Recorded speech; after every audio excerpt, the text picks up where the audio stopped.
If you have an existing front porch like this one and you want to create that outdoor room feel, well, you need something more than just the bland concrete. Now, I will say this, I love the brick border. It's a great accent, really sets the porch apart.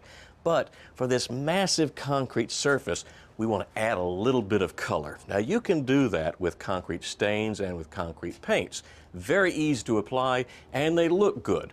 But the homeowners here wanted something with a little extra punch. So here's what we've decided to do. We're going to cut a series of grooves into the concrete to create a very distinct pattern. We're going to add color with an acid stain topped with a beautiful finish. And by the time we're done, the outside is going to be just as inviting as the inside. The first step is laying out the scoring pattern with the homeowner Scott. We have to create a border around the perimeter because we can only get the saw so close to the wall. Within the border, diagonal lines will mimic the look of large tiles. We're using an ordinary circular saw fitted with a diamond-tipped masonry blade to make the cuts, but we're only cutting about 1/4 of an inch deep. A straight edge is a must because the cutting is slow and the lines are long.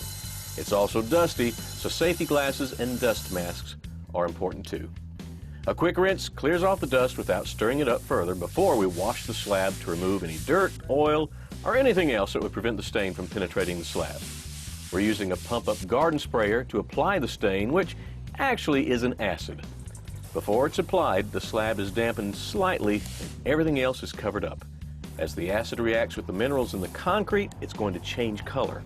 The intensity will vary depending on the slab's mineral content from one area to the next. A mixture of water and baking soda is going to be applied the next day to neutralize the acid, and the residue is vacuumed away.